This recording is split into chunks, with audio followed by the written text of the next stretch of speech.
How many were here last week? Because we are now in a series. We are talking about, parang marami nagpipreach. Marami nagpipreach. Maraming future pastors dito. Okay? We are now in a series, second part of 3 series as we prepare for November 30. What's on November 30? Jesus Reigns. We're not talking about a church. Mahina pa rin Paul sa kabila. We're not talking about a church or a ministry. Jesus Reigns is a celebration. It's a lifestyle. Okay? It's something that we live every day. And we are talking about and on November 30, we are celebrating that. Lumakas naman dito, Paul. Pero sa kabila, wala. Nagpe-feedback na ako dito eh. Dito, hindi ko siya na-ririnig, although mas malapit siya. Okay? So on November 30, we're going to celebrate where? Hindi nyo alam ah. How many are going on November 30? Okay? We're all going on November 30. We are not having service on November 30 for the youth because that's a Saturday. We are going to have it in Rizal Baseball Field.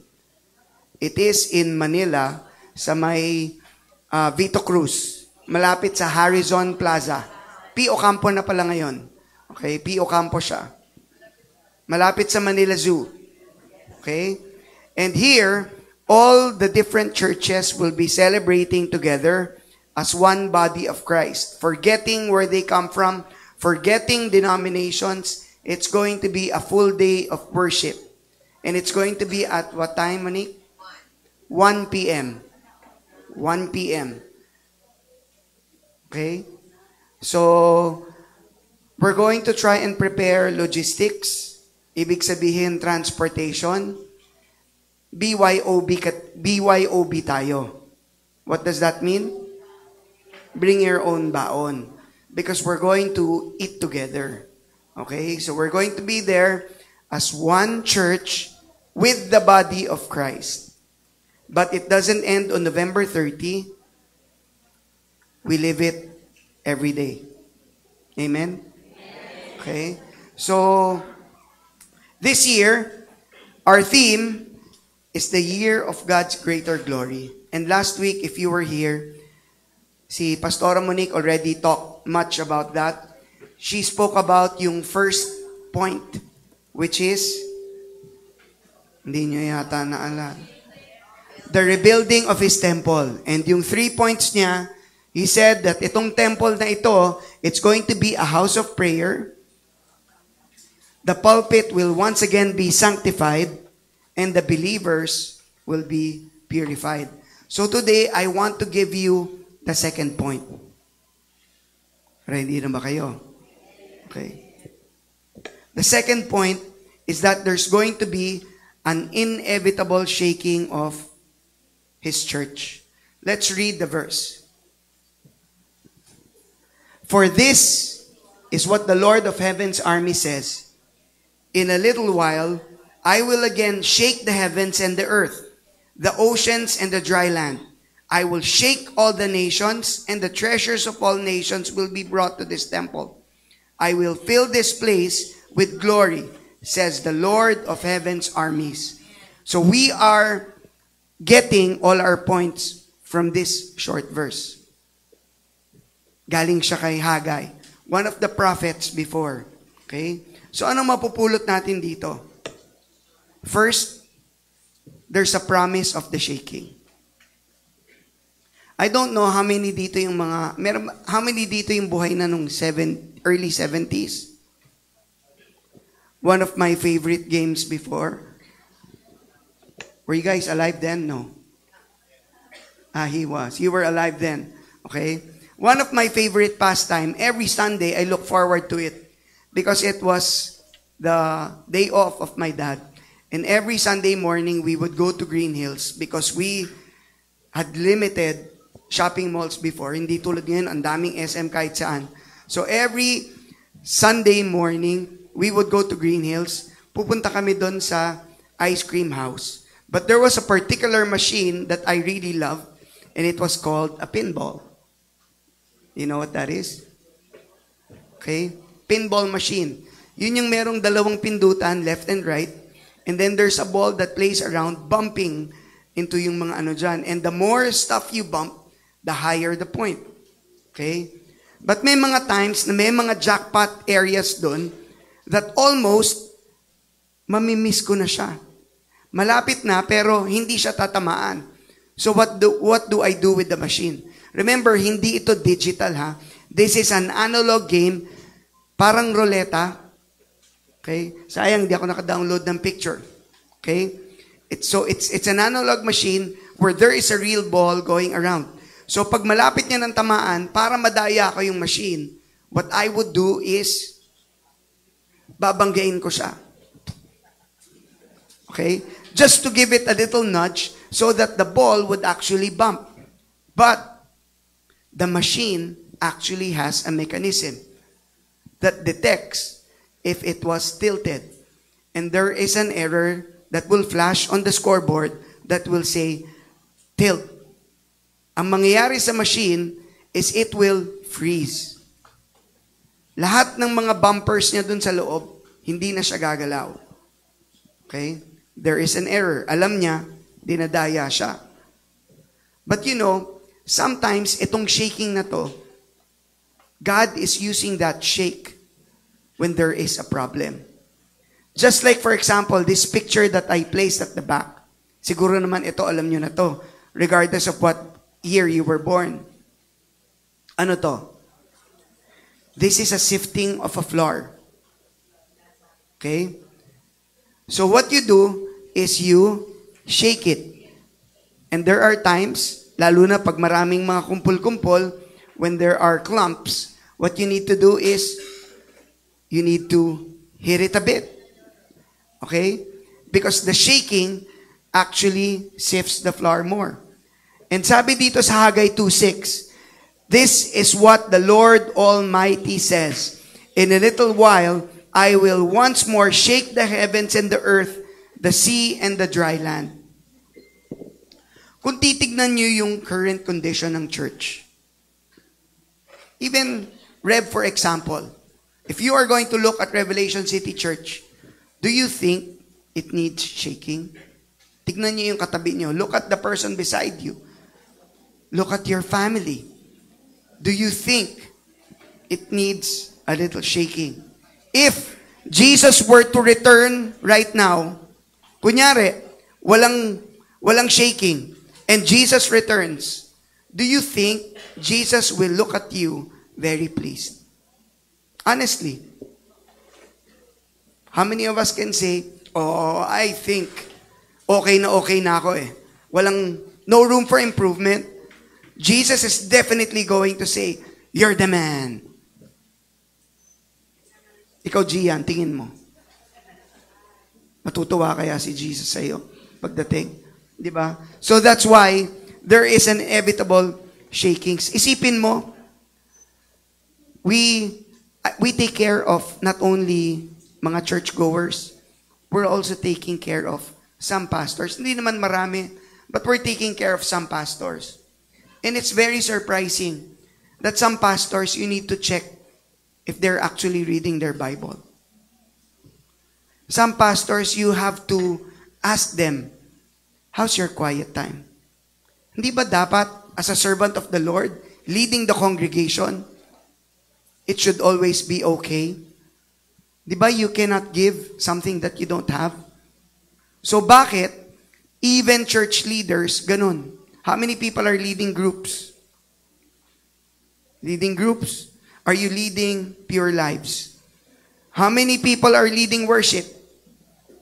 Can you say that if God looks at your life, walang makikitang flaw ang Panginoon sa inyo?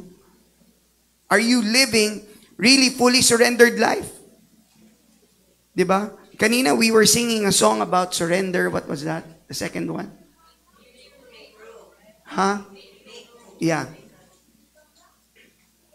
We're singing about surrendering, But what about, it comes out of our mouth, but what about our hearts? Ano tawag mo dun?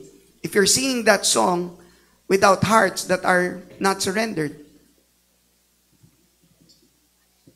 is God pleased? Di ba? Pagka wala si pastor, I hear people, mga rev kids, they say bad words. Even yung mga matatanda nga eh. Sometimes you see, it's saddening, sometimes you see leaders getting pregnant. Diba? Or you'll hear of sexual immorality. Or more shallow things, like even yung disunity ng church. That is why kinakailangan ng shaking. Shaking is not necessarily pleasant, but it's going to be good. Especially if God is doing the shaking. Huwag kang mag-alala doon. Okay? Walang shaking na masaya. Number 2. It says here, the purification and strengthening of faith. So if you can see in the picture, the steel, so this blacksmith is doing something to the sword. He's heating it and he is hammering it. Okay? The steel makes, the fire makes the steel softer so that it can be molded, so it can be sharpened. But at the same time, fire also takes out impurities so that it can be of a better quality material. The hammer molds it. Okay? Pero kung ikaw yung sword, most probably, magrereklamo ka kung lagi kang pinupukpok. Sometimes, alam mo kami, ang work namin, we do events. No, Seba? And people who excel in events, kunyari yan, sila Paul, sila Seba, they're the ones that went through so much. Dumaan na yan sa hirap. Many days of no sleep. Di ba, Shai? Asan ba si Shai? Di ba? Many days of no sleep. But when natagalan mong lahat yan, it makes you an expert veteran. You get good at your craft. Last week, ginulat kami sa isang event. I think maraming mga nakinabang din dito. Because 3 days before, biglang sinabi sa amin that we have a 4-mall event. Each mall, 3 days. And each mall catering to about 15,000 people. Okay, so that's about 60,000 people. And talagang nagulantang kami because first day doon namin na-realize, at least doon sa mall which I handled, that's when we realized that we were so undermanned.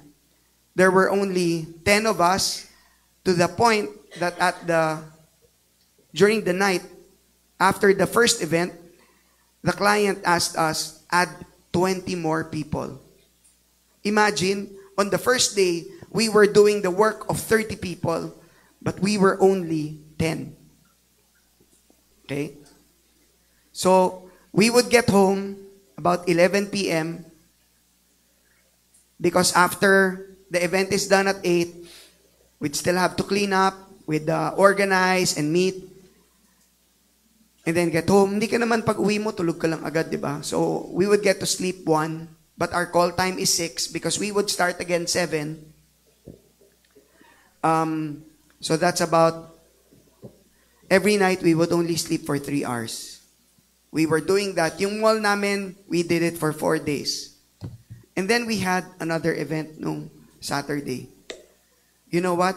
I felt like yung event namin nung Saturday, even with eyes closed, kayang-kaya na namin yun. Bakit? Kasi yung pinagdaanan namin ng 4 days, it was so difficult. We were purified and we were strengthened. But we're not talking about skills. Okay? We're not talking about skills. We are talking about we are talking about faith. God is saying that, you know what? This shaking is going to strengthen your faith. Kamusta ba ang mga faith ninyo? Okay. Sabi nga nila, hindi, one time may nag-gift sa, someone gifted me. Someone gifted me with lambanog. Okay, lambanog. Okay, it was in a bottle. Tapos, clear. So ako naman, being polite, nilagay ko dun sa ref. Okay? And then, one time, itong mga bata naglalaro sila sa labas. Yeah, they're playing outside, perspiring. And then, one of the kids was so thirsty, he went to the ref, opened it, and then saw the bottle. He thought it was water, so he chugged it down, one gulp, one bottle. Okay? So he drank everything, and then went down. And then he goes to the mother and says, "Ma, nahihilo ako." Umiikot. And then, so, yung mommy, galit. Sabi niya, "Ikaw talaga, bakit kasi inom-inom ka dyan?" Pinalo pa niya. Tapos, yung bata, ngiti-ngiti lang dun sa kanya. True story. Okay? But what's my point? What's my point? You know, ang problema, hindi lahat ng nakikita nating containers, ang laman, tunay. Okay? Just like a toothpaste, you never know that it's really toothpaste until you squeeze it. That's when you will know. Some toothpaste, when you squeeze it, expired pala. Wala nang taste. Yung powers that you're looking for is not anymore there. Okay? Just like itong lambanog na to, he thought it was refreshing water, but it's not. And I'm telling you, etong shaking na mangyayari sa atin, it's going to be a shaking that will purify and strengthen our faith. Sabi nga dito sa 1 Peter 1:6-7, "In all this, you greatly rejoice, though now, for a little while, you may have to suffer grief in all kinds of trials. These have come so that the proven genuineness of your faith, or greater worth than gold, which perishes even though refined by fire, may result in praise, glory, and honor when Jesus Christ is revealed." You know, Jesus is preparing the church. Right now, the church is not in a condition para balikan niya. Actually, my reading today, it was in the book of James, and it's saying there, you know, yung mga disciples pala before, during Jesus' time, when Jesus said, "I will return," they were actually thinking that Jesus was going to return during their lifetime. But Jesus didn't. And many people were getting impatient. Now, it's the opposite. Most believers think that Jesus is not going to return in their lifetime. And if you say, Jesus is coming soon, what do people think? Anong iniisip pa ng tao? People are thinking, si Raulo yata to. This guy is crazy. He's thinking Jesus is coming soon. When you see people in the street raising placards, saying, Jesus is coming soon, you have to repent, change your ways, we're thinking, this man is crazy. I don't think Jesus is coming soon. When the pastor preaches, Jesus is coming soon, we say yes. Tama? Yes, we agree. How many people agree Jesus is coming soon? Yes. But look at your life. Do you live like Jesus is coming soon? No. No. Okay? So thank God Jesus has not come. Because we're not ready. Tama? Thank God Jesus has not come. And sabi nga dun sa Peter sabi niya, God is not late. He's actually being patient. Kasi marami pang hindi nagre-receive sa Kanya At marami nag-receive lang sa bibig. Diba? But there will be a purification and there's going to be a strengthening. By the way, some of you guys are experiencing trials. And you're saying, yun pala yun. When it says, I need to rejoice because right now, I am suffering grief. Wait, some of the grief you are suffering is because of you. That's not the shaking. It's the world shaking you for the mistakes you've done. Okay? Iba pa to. You will know when it's God already shaking us. Some of the shakes that we're experiencing, it's to shape our character. Okay? Makulit ka eh. Ayaw mo matuto. You want to learn the hard way. Okay? Yan yun.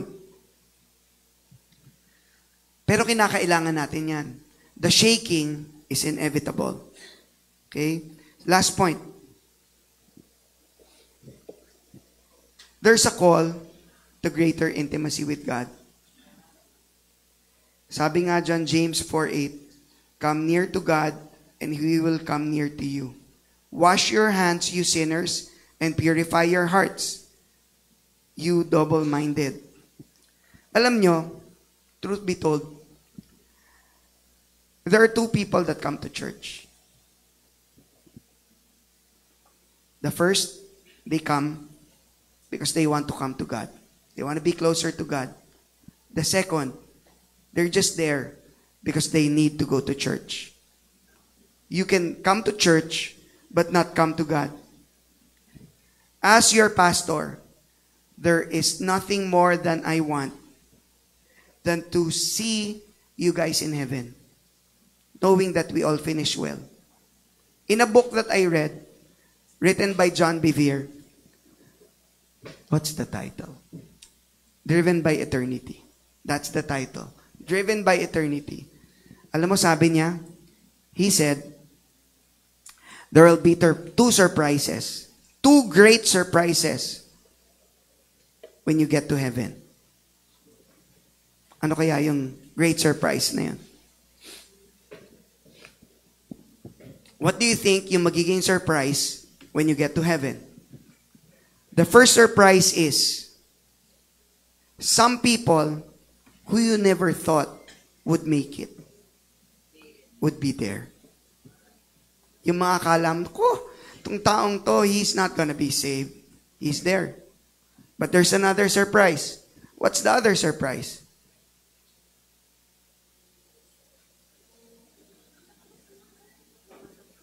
The second surprise is the people who you thought would be there won't. Ba't kaya? Kasi intimacy is a hard thing. Intimacy is a hard thing. You can be good in preaching, coming here. Nakikita mo, nagbabasa dyan sa isang tabi. But if you're living a double life and you don't have intimacy with the Lord, baliwala. Diba? Kaming mga pamilya, at least the boys, I add them to yung Bible plan. Yan, sila Tupeng, sila Richard, sinasama ko yan. And as a pastor, what I can do is I can check if they're reading, but you can actually check it without reading, or you can read it without understanding. Pwede mo may scroll lang yun eh. Diba? But it depends on your intimacy. And dito, the shaking is calling us to an ever greater intimacy with the Lord. You know, when you're intimate with someone, you enjoy the company. When you're intimate with someone, being with that person is not a burden. Hindi ka napipilitan. Pagka kunyari kayong mga youth, kung meron ba kayong kadate, tapos nakita nyo, always looking at the watch. Hindi pa ba tayo uwi? Or kunyari, ikaw, Marco, usapan nyo hanggang 4. Tapos 3:30 pa lang, nagpapaalam na. Ano sasabihin mo? Ba't ang aga? Akala ko ba hanggang 4 tayo magkasama? And God is saying the same thing to some of us. Diba? I thought you promised you'd spend an hour praying. Bakit ngayon, 5 minutes pa lang? Nagmamadali ka ng umalis. May sensya na, may kailangan gawin eh. Di ba? Yan yung intimacy na hinahanap.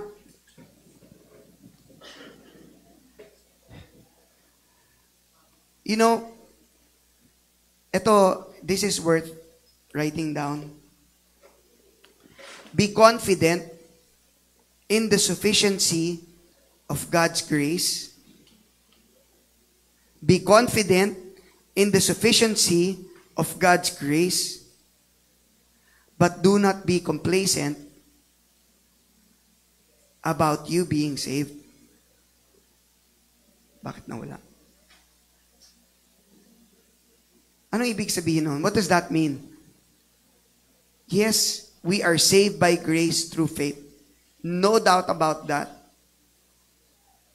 But yung faith natin, faith needs to be tested. Faith needs to be tested. We have to check, do you really have an intimate relationship with God? Because if you don't, you might be holding on to a faith. It's like holding on to a fake contract. So pagdating nung time that when you go to heaven and show the faith that you have, God is going to say, I'm sorry, but I don't know that faith. That's a fake contract you're holding on to. Sabi nga ni James, because faith without works is dead. Nagets nyo? And one of the works that is needed is intimacy. Okay? Ito pala yung binanggit ko dun kanina. Okay? If after being saved, di ba, we go to soaking. We go to soaking. That's once a month with River of God Church. We go there and then we soak. When we worship, some of us even cry. Di ba? We cry. When prayed over, some of us even get slain. Some of us speak in tongues, and that's okay. Kung yan yung gift sa inyo ng Holy Spirit, then I don't argue with that. But, if after experiencing all those things, wala namang transformation, that's my question. Ibig mong sabihin, na-slain ka, pero pagdating ng gabi, gagawa ka na naman ng kasalanan. Di ba? That's weird. Fake yan. That's not real. Yung mga manifestations natin, it has to be backed up by real transformation. Kung sabihin mong grabe, nagpakita sa'yo si Lord sa vision, yeah, true or not? Maybe. We are not there to judge whether totoo yan or hindi. Right? Pero alam mo, ako nakakita na ako ng taong nakakita ng multo. Namutla talaga siya. Pero yung mga ibang nagkikwento lang kasi, nakakita nga ako ng multo. I saw a ghost. Wala yan. Nagpunta lang ng horror booth yan.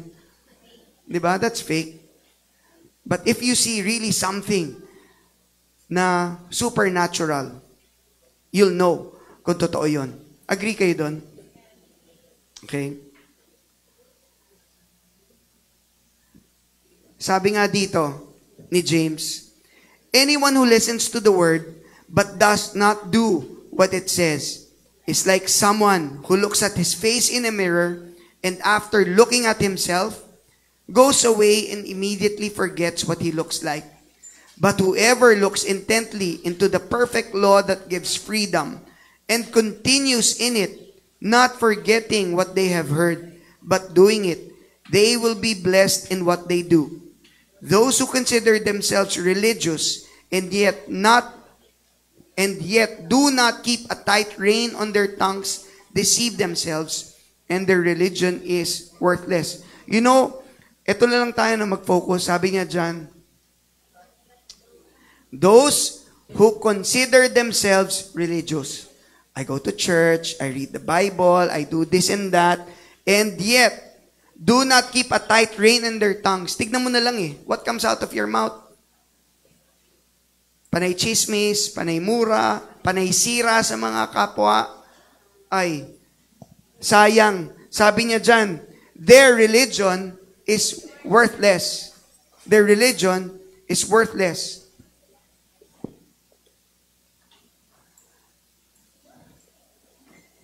Kasi, if totoo na nagkaroon ng salvation, if it's real that there is salvation, you know, paano nangyari yun? Ibig sabihin yan, it means you already saw yourself before how a sinner you were and how you cannot make it without a Savior. And then you saw Jesus. Because you cannot follow the law, what you did was you got Jesus' offer that if you believe in Him, you're going to be saved. And then you make Him your Lord and your Savior. Pero yan daw, kailangan lumabas sa ating buhay. Pero if you're coming to church simply para wag magalit si pastor, or para magpa-check ng attendance, or because ayaw mong ipaalam sa iba that you're actually struggling inside, then you have the wrong motives. Okay? No wonder change is not permanent. No wonder hirap na hirap ka. What do you need to do? You have to go back, see your need for Christ, and embrace Jesus again. This time, more authentic, with intimacy. Okay? Minsan sabihin, bakit ba every week the gospel is shared? Ba't lagi inuulit? You know why? Because some of us just said yes, but we have not really embraced Jesus as our Lord and Savior. Because if not, if you really did, ilan sa atin ang nagbabasa talaga ng Bible every day? Ilan ba sa atin talaga nagsuspend time with God? You're doing it out of requirement. And that's not a relationship. That's religion.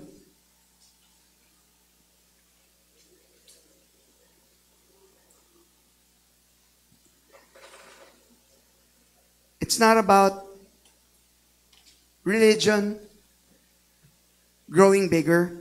It's not about having more churches, but more people growing intimacy with Him. Okay? Because maraming mga church, ang binabrag nila, we have 300 branches. But it's not about that. I'd rather be one church, super intimate with Christ, than a church of thousands, pero shallow ang intimacy. And that's what the shaking is all about. It's going to move us into greater intimacy with Christ. Andiyan pa ba kayo? Ito, I shared this to my small group last week. It's a checklist. Picturean nyo lang. Dito, with our intimacy, how many of this are we practicing? Lifestyle of prayer. Do you start your day with devotion and prayer? Number 2, how many of you guys come to small group? And when you go, how many of you go there not only because you want to be encouraged or you want to be heard, but because you want to listen, you're interested in what's going in their life, and you want to encourage, you want to bless them. Diba?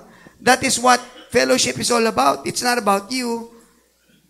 How many of us, we not only love the Lord, we also fear Him. We fear that He's going to get hurt.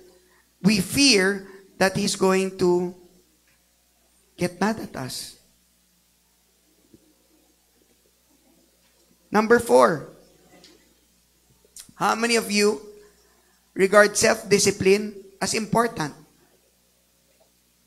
How many of you guys are practicing self-control?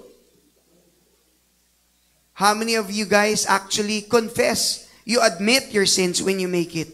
Hindi yung pagka nahuli ka, justify ka pa, di ba? You come up with excuses. We need to be responsible and say, Lord, I'm sorry. No excuses. This is what I did. Alam ko, mababaw lang yan. Because sa atin sabihin, small lie lang naman. Di ba? Pinoprotektahan ko lang siya kaya nagsinungaling ako. But dapat, when the Holy Spirit convicts us, aminin mo na. Minsan, pag sinabihan mo ng mali, sila pa yung galit. Di ba? And staying alert, knowing that we are in a spiritual warfare. Sabi nga sa 1 Peter 5:8, be on the alert because the enemy is prowling around like a lion. Inaantay lang na medyo bumaba. Inaantay lang na medyo magkatampuhan kayo ng asawa mo. And the minute you fight with your wife, he's going to come in and offer you another meat, the forbidden meat. And how many of us are willing to obey? Basta makarinig lang tayo kay Lord. Right? Can I invite the worship team?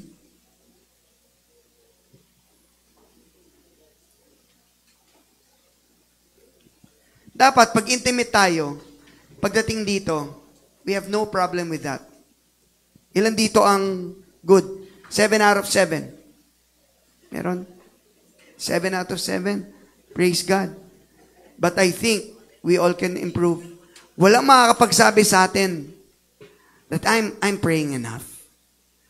And minsan, ang sabihin natin lagi, Pastor, sorry, busy naghahabol. But you know what? Let me tell you, I'm inspired by a book by Bill Hybels. Sabi niya, too busy not to pray. The busier we get, the more we need prayers. Amen. So, tandaan nyo, point number 2, there is an inevitable shaking of His church. Ibig sabihin nun, there's a promise of a shaking, hindi yan may iwasan, talagang kailangang i-shake. Bakit? Because the condition of the church, the condition of the believers, is not right for His return. It's not right for Him to receive the greater glory. And because sinishake na yan, one of the purpose is magkaroon ng purification at saka strengthening ng mga faith. Tayong mga nananampalataya, di ba tawag sa atin, mga nananampalataya, yung iba sa atin, wala namang pananampalataya eh. Di ba? Kulang. That's why He needs to shake it so that our faith can be strengthened. And then last is because some of us are not really intimate. Alam mo, sometimes the best relationship are forged during the greatest trials. Kasi meron na kayong mga pinagdaanan. Diba? Huwag niyong kalibutan yung in-example ko sa inyo kanina. Dahil minsan yung difficulties, we should not avoid it. Yung mga problema, huwag niyong lusutan. Don't leave the easy way out. It's not gonna make you grow. Katulad nung dating sa financial talk ko, you need to face it. Because when you get over that challenge, that's when you actually grow. And actually, when you look back, you're going to say, you know, that shaking, it made me stronger. Not only physically, but even my faith is stronger. Let me leave you with the verses after that. He said, I will shake all nations, and what is desired by all nations will come. And I will fill this house with the glory, says the Lord Almighty. And the glory of this present house will be greater than the glory of the former house, says the Lord Almighty. And in this place, I will grant peace. So, normal lang, di ba, na tayo attached tayo dun sa dati. But the guarantee of the Lord is that don't worry. Kung ano man yung ginagawa niya, will all come out. Better versions of ourselves, and even yung house, the church, heaven, even siya. It's all going to have the greater glory.